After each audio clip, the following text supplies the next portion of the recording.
All right, you guys, here's Alder. First day of training. And we're out here in my field. And we have the 15-foot long line here. I like the biothane, and I like the thinner version. And he has the whole line. And so the only thing that I'm holding is the handle here. And he's welcome to do whatever he wants. You just got to make sure that your feet don't get tangled up in the leash, right? And so first thing I said is scout out the area, make sure we don't have any roots or anything that the dog's gonna get snagged on. And then I'm at point A right now. And so then I'm gonna walk. And I like to step up with the left foot, little side note. And then I'm gonna walk with purpose and intention. And notice I'm not really saying anything to him. He's about ready to hit the end of the line. And he's realizing where that boundary is, right? So 15 foot 1 inch equals discomfort. And as long as he stays within this little parameter here, then he's cool. He can sniff, he can do whatever he wants. So here I go. I'm going to start my journey onto point B.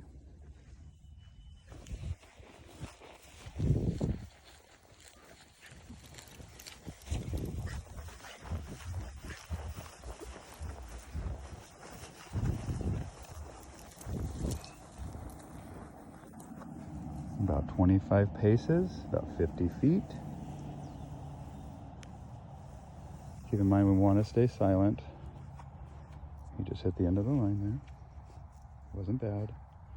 And make sure, I don't like the line to drag and poop, so there's some poop there, so just going to be mindful, but whatever it happens. He just hit the line there, the end of the line.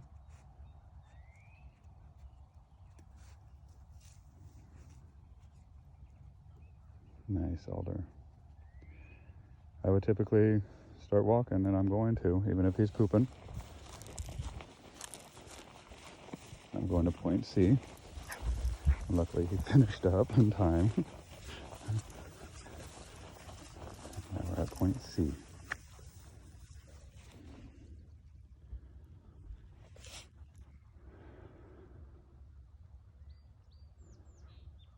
My front yard, my training grounds, are very lucky. And typically I wouldn't be saying a word. Just kind of letting him figure it out. And I go back to point A, where I started.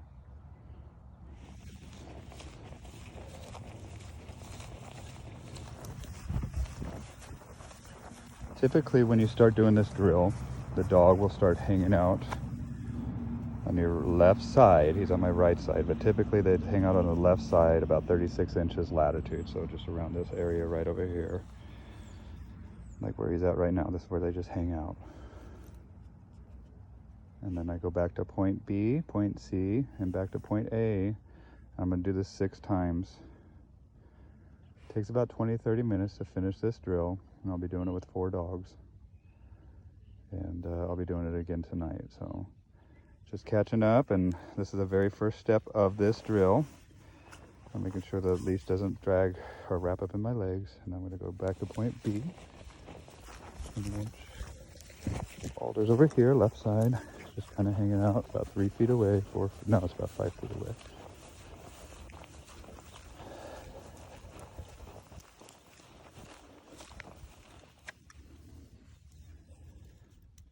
And notice where his center of awareness is. Even though he's looking all around, you know, he keeps on checking back in with me. And I can have that dog can look at me, he can smell me, or he can hear me. And I prefer them to look at me. He hasn't looked at me in a little while. And so that's my sign to kind of sneak off if I need to. But watch when I step if he looks at me. I'm going to step now. See that? So he looked at me right away, right when I stepped. So his center of awareness. And there you just hit the end of the line. See that? And so that's probably the hardest correction that he's going to get. You know, and it's just a natural correction of him kind of lagging behind. And I want my dogs, I don't want them to be robots, man. I want them to enjoy the world around them. I just need them to behave and listen to me. And especially in chaotic situations, I need them to know what to do and You know, just it goes with repetition. Repetition is the mother of learning. So this is day one. I'm going to turn around and step off, but I want to watch him. I know as soon as I move, he checks in with me. That's what we want, you guys. So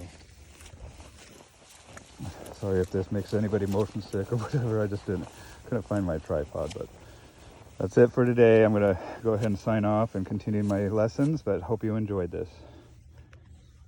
Bye, everybody.